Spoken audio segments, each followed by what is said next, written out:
L'exécutif à l'école du Haut Conseil du dialogue social et du Bureau international du travail.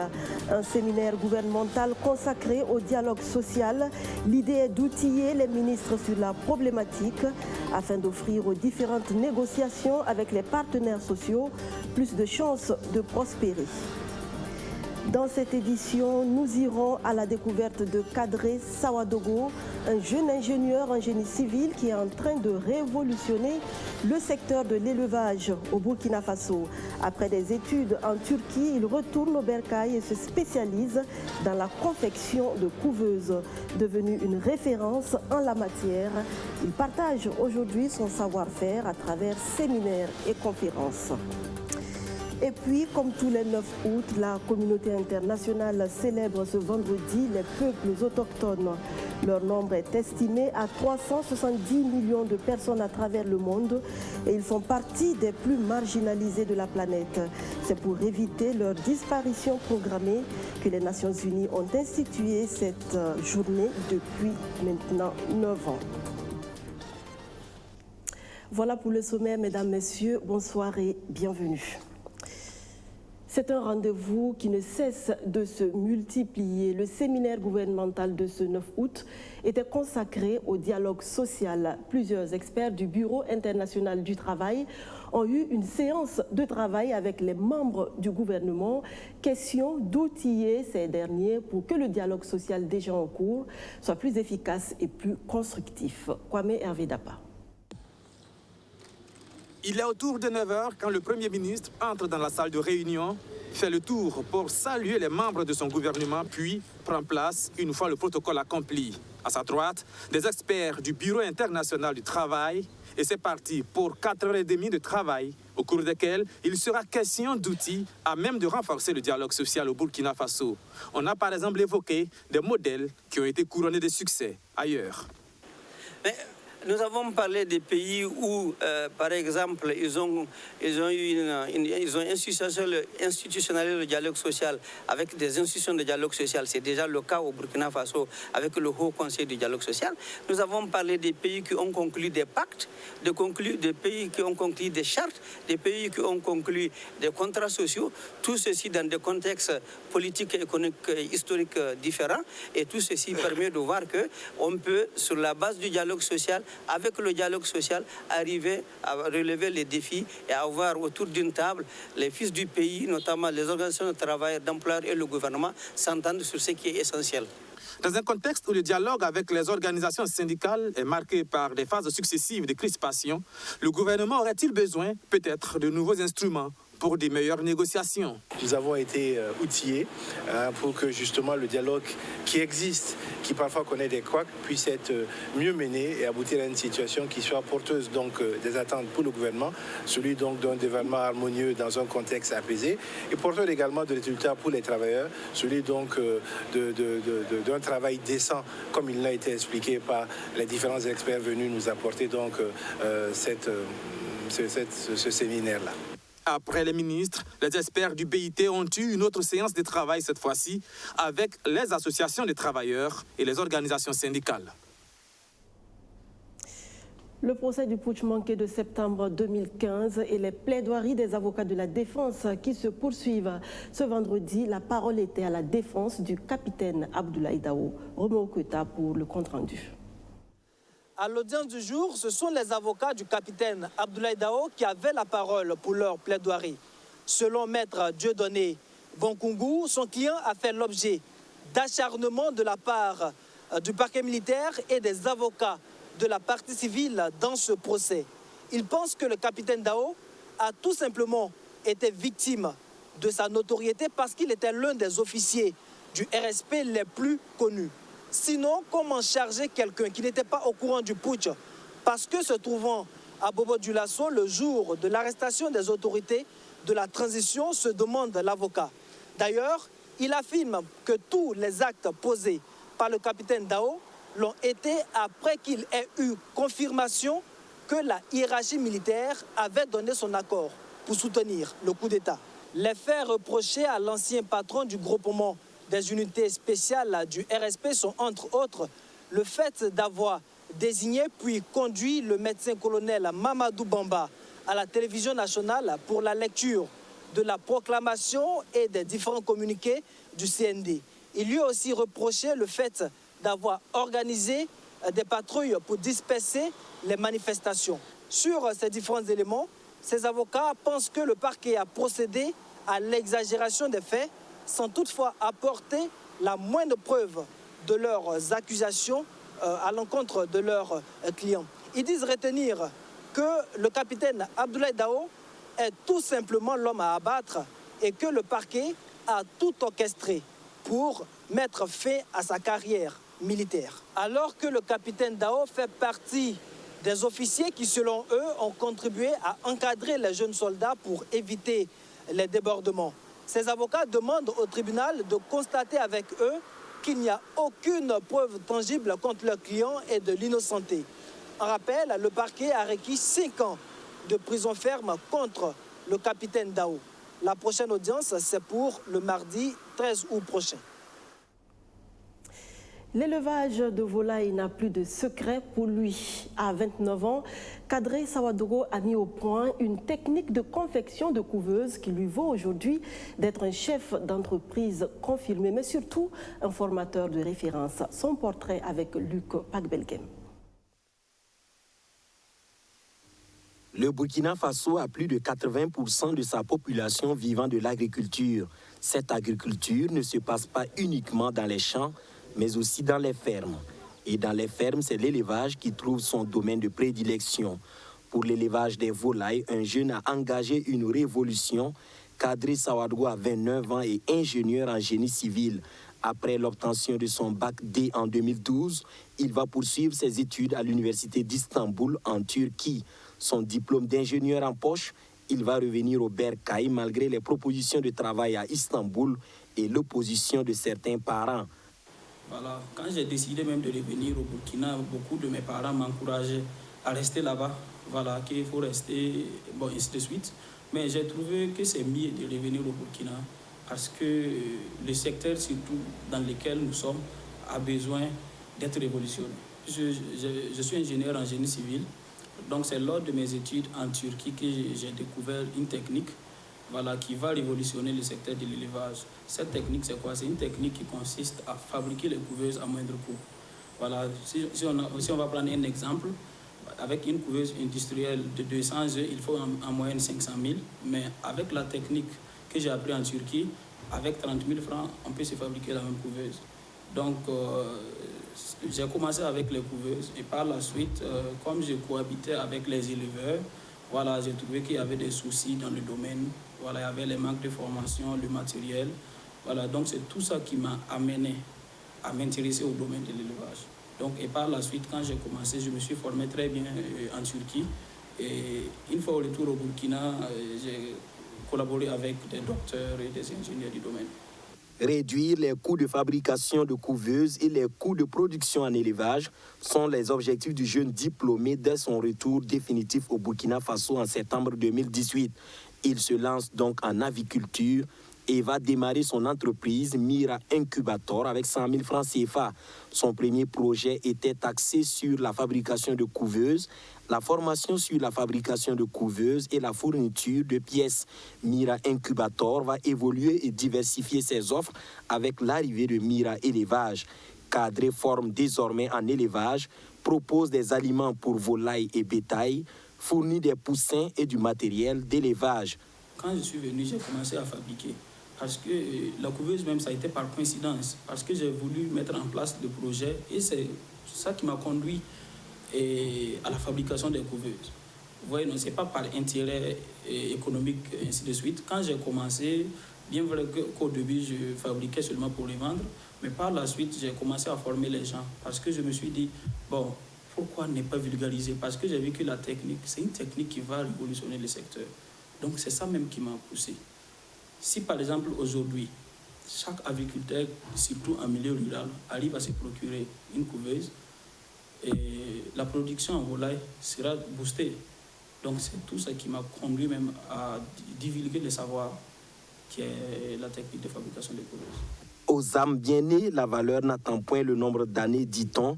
Kadri Saouadgo en est l'illustration parfaite. Ces formations concernent jeunes déscolarisés, jeunes scolarisés, élèves, étudiants et travailleurs. Toutes ces sessions sont prises d'assaut. Le jeune formateur veut amener les participants à fabriquer eux-mêmes leurs couveuses et même avec du matériel recyclé. Je suis venu aujourd'hui assister à la formation sur la confection des incubateurs artificiels parce qu'on travaille sur un petit projet au nord du Togo sur l'incubation des œufs de pintade et on voulait voir un petit peu les paramètres qui étaient importants auxquels il fallait faire attention pour garantir un bon taux d'éclosion. Donc ce qui était intéressant ce matin, c'est qu'on a vu quels étaient les différents éléments qui entraient dans la composition d'un incubateur artificiel. Kadri Saouadgo ne se contente pas de former. Il a un magasin de vente de pièces. Il emploie 5 permanents et plusieurs contractuels et surtout un laboratoire pour expérimenter ses couveuses. Ces modèles vont de couveuses de 70 à 1056 œufs. Ça va parfaitement bien. Puisque nous avons commencé 1000 incubateurs avec 100 000 francs CFA et à l'heure que nous avons un investissement sur le terrain qui dépasse 30 millions. Voilà, nous avons des fermes en construction, voilà, des boutiques un peu au Burkina. On a une boutique à Kongoussi, une autre boutique en ouverture à Tanguin et la boutique principale à Karpala, ainsi de suite. Donc, avec 100 000 francs au départ, nous nous sommes retrouvés avec plus de 30 millions d'investissements en 3 ans. Et donc, ça va très bien. À nos jours, Kadri Saouadgo est à plus de 3000 personnes formées en fabrication de couveuses et en élevage. Reparties dans les 13 régions du Burkina Faso, ces personnes sont devenues à leur tour des éleveurs et des formateurs en fabrication de couveuses. L'ambition de Kadri est d'ouvrir un centre de formation professionnelle avec des filières en fabrication de couveuses et en élevage. À ce niveau, un site est déjà acquis à Kinfangé et attend des moyens plus conséquents. Kadri Saouadgo est fier de ce qu'il a accompli depuis son retour au pays. Il est un exemple malgré son jeune âge. Bénéficier d'une bourse turque et revenir s'installer à son compte sans tout attendre de l'État comme plusieurs jeunes de son âge, il l'a fait.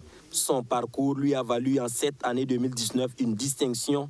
Son attestation fièrement accrochée dans son bureau indique qu'il fait partie des 10 personnalités les plus influentes du pays en innovation et en entreprise. Eux aussi veulent suivre les pas de Kadri Saouadgo. L'entrepreneuriat, c'est leur principale motivation. La maison de l'entreprise du Burkina leur offre l'opportunité de réaliser leurs différents projets. 229 plans d'affaires de jeunes porteurs de projets ont été récompensés lundi dernier à Boubou Dioulasso, Majid Bakouan, Sotouo, Justin Dabiré. Dans le cadre du projet emploi des jeunes et développement des compétences, la maison de l'entreprise du Burkina a lancé une compétition des plans d'affaires COPA au profit des jeunes des régions du centre-ouest, du centre-sud, du nord, du plateau central et des hauts-bassins. Sur les 1239 projets sélectionnés dans les 6 régions, 229 projets de jeunes, dont 49% de femmes, sont de la région des hauts-bassins. Ces 229 projets ont été financés à hauteur de 193 850 000 francs CFA. Les lauréats reçoivent les prix composés d'attestations et de chèques dont les montants vont de 150 000 francs CFA à 2 550 000 francs CFA. Diakalia Dao a lui reçu 1 million de francs CFA pour financer son projet sur l'agriculture. Vraiment, je suis content. C'est avec un énorme plaisir que je félicite cette structure. J'ai un cri de cœur auprès de toute la jeunesse burkinabé. Voilà, de vouloir en tout cas se lancer dans l'entrepreneuriat car ça apporte beaucoup. Cette cérémonie de remise de prix aux lauréats des jeunes des hauts-bassins était placée sous le patronat du ministre de la Jeunesse et de la Promotion de l'entrepreneuriat des jeunes.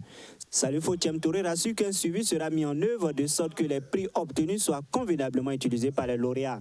D'abord, nous avons d'abord vérifié, à travers le jury, les membres du jury, ils ont vérifié d'abord que ce sont des gens qui sont déterminés à aller effectivement dans la promotion donc, de leur entreprise. De plus, vous avez vu que nous avons lancé l'appel. Si nous faisons donc des cérémonies comme ça, c'est pour demander, vous tous, les journalistes, les autorités locales, les autorités au niveau national, les hommes qui font de la politique et tout ça, qu'ils suivent ces jeunes-là sur le terrain, afin que ces jeunes puissent effectivement prendre cet argent-là pour mettre dans des projets. Qu'ils ne prennent pas cet argent-là pour aller boire de la bière ou payer des motos ou bien chercher autre chose.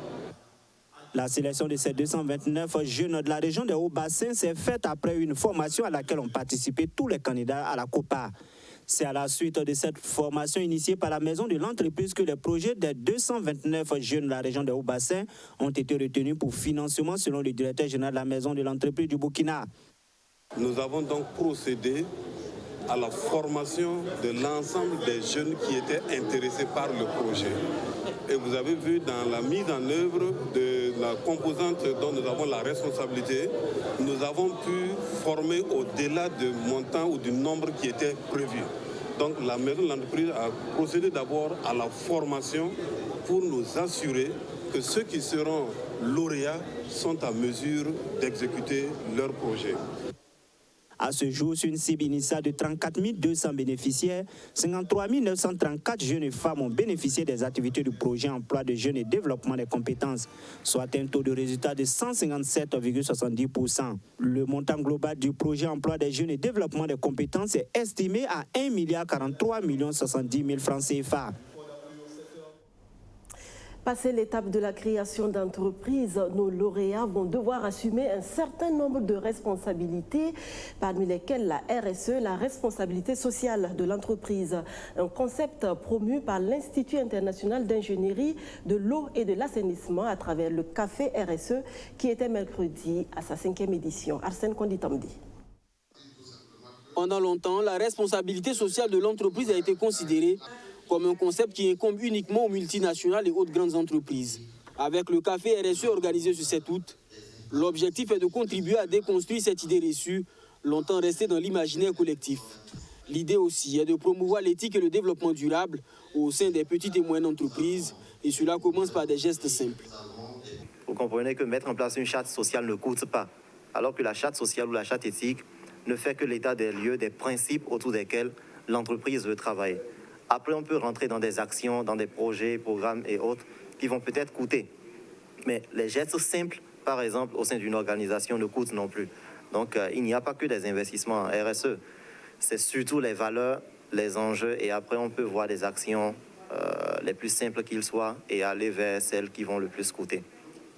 Au thème des échanges, les panélistes ont expliqué aux jeunes chefs d'entreprise et aux porteurs de projets que la RSE n'est pas un concept folklorique.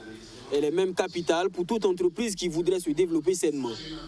Ça peut être assez challengeant au regard de son environnement externe, mais c'est une démarche totalement vertueuse parce que ça permet non seulement de mobiliser des acteurs sur des questions financières, mais également d'autres questions environnementales et sociales. Donc ça permet de fédérer plus de personnes.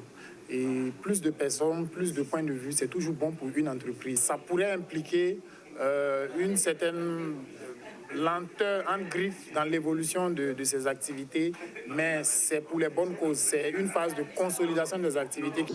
Le Café RSE est une initiative portée par l'Institut international d'ingénierie de l'eau et de l'assainissement de ZIE et ses partenaires comme le Projefect.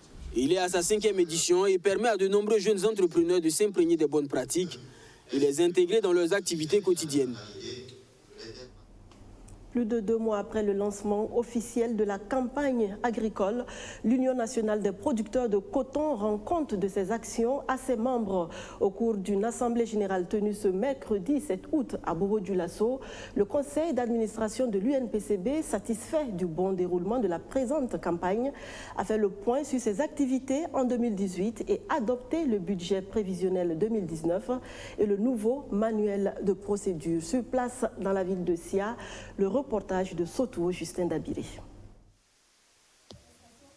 Rendre compte à ses membres des activités menées lors de la campagne cotonnière 2018 et faire des propositions pour les activités à venir, c'est l'objectif visé par le conseil d'administration de l'UNPCB à travers cet exercice de redevabilité.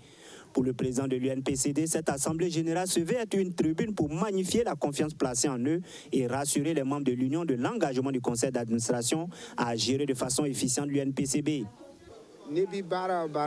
Lorsque vous faites un travail, vous devez rendre compte de ce que vous faites. S'il y a des difficultés, qu'on puisse ensemble trouver une solution. C'est le but de notre rencontre aujourd'hui. Nous allons échanger autour des activités menées au cours des 2 dernières années. pour savoir si le travail déjà fait est bien ou pas. S'il est jugé bon, nous allons continuer. Mais s'il y a des difficultés, nous trouverons ensemble des solutions. La campagne cotonnière qui a commencé difficilement en raison du manque de pluie se comporte bien selon le coordinateur de l'UNPCB. Si la pluie qui a repris son cours normal continue jusqu'au mois d'octobre, les résultats attendus pourraient être satisfaisants selon Kalo Milogo. Sur le terrain, les producteurs sont en train de travailler sérieusement. Voilà, donc nous avons les informations, nous sommes même dans une disposition de sortir encore, tourner, voir ce qui se passe réellement sur le terrain. Mais aujourd'hui, on peut vous rassurer que réellement, les producteurs sont au travail. Voilà, donc nous implorons vraiment le bon Dieu pour que la pluviométrie continue normalement. Et nous sommes convaincus qu'effectivement, on aura de bons résultats cette année si le produit continue comme ça. Nous allons travailler réellement à la sensibilisation toujours. Voilà, de sorte à ce que les découragements que les producteurs ont connus, que cela vraiment cesse et qu'on puisse réellement agir, réellement travailler sur le terrain. C'est le gouverneur de la région de Haut-Bassin, Antoine Athiou, qui a procédé à l'ouverture de l'Assemblée générale ordinaire 2019 de l'UNPCB. Une assemblée générale au cours de laquelle les 28 provinces membres de l'Union ont été représentées. Les participants vont examiner plusieurs points à l'ordre du jour. Il s'agit de l'adoption du rapport technique et financier 2018, de la présentation du rapport d'audit et du conseil de surveillance, de l'examen et de l'adoption du budget prévisionnel 2019 et de l'adoption du manuel de procédure de l'UNPCB qui a été relu. Une décennie d'existence, une décennie d'investissement dans les communes du Burkina Faso pour le Fonds permanent de développement des collectivités territoriales. Sur les traces de ces réalisations, à l'occasion de cet anniversaire, le FPDCT a amené avec lui des journalistes. Une caravane de presse d'une dizaine de jours qui a sillonné plusieurs régions du Burkina, dont le Grand Ouest. Abdou Razak Traoré. Dans la région du sud-ouest, comme partout ailleurs, les réalisations par le truchement du Fonds permanent pour le développement des collectivités territoriales sont palpables. Ce sont 271 projets financés à plus de 3,5 milliards de francs CFA entre 2011 et 2018. L'équipe de journalistes sur les traces des investissements n'a constaté qu'un échantillon des projets réalisés. À Gawa, les ressources transférées ont permis pratiquement de doubler les recettes de la commune. Fiacre Kambou, maire de cette commune, a fait le choix d'investir dans des infrastructures marchandes. Et ces infrastructures marchandes permettent à la commune de pouvoir collecter mensuellement environ 10 millions qui vont augmenter les sources de revenus propres de la commune. Donc vous conviendrez avec moi que cet instrument de financement-là est véritablement un outil d'appui et un outil d'accompagnement des collectivités territoriales pour leur développement. À Dano, les mêmes infrastructures marchandes ont été réalisées au grand bonheur des commerçants. À Oronkoua, c'est une maternité plus un forage qui ont vu le jour grâce à l'accompagnement du FPDCT à hauteur de plus de 20 millions de francs CFA. Dans la région des Cascades, la construction d'une gare routière et d'une salle de conférence à Banfoura a été financée. Un lycée dans la commune de Sidera Dougou, tout comme un centre d'accueil dans la même commune, a été visité par les caravaniers. Les investissements dans cette région sont estimés à 3,7 milliards entre 2011 et 2019. Quant à la région des Hauts-Bassins, en une décennie d'existence du fonds, ce sont plus de 11 milliards qui ont été octroyés. Parmi les multiples réalisations, cet ouvrage d'art, La place de la femme de Bobo Dioulasso, qui a fortement contribué à réduire les accidents mortels dans cette partie de la capitale économique burkinabé. Un peu plus loin, à Sarfalao, c'est un marigot qui a été aménagé.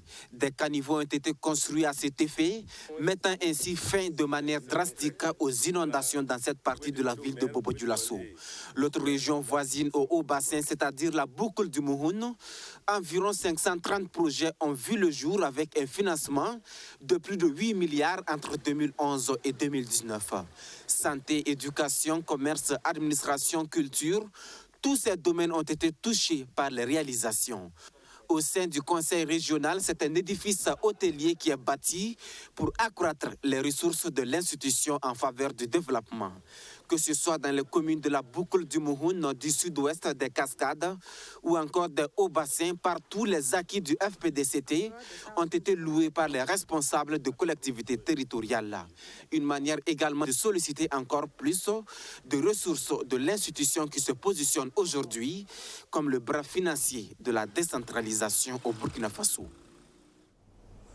370 millions de personnes vivant dans 90 pays, soit 5% de la population mondiale. Les peuples autochtones représentent surtout 15% des individus les plus marginalisés de la planète. Des peuples en voie de disparition que les Nations Unies veulent préserver. La présente Journée internationale des peuples autochtones devra donc faire écho à la proclamation par l'ONU de l'année 2019 comme année internationale des peuples autochtones.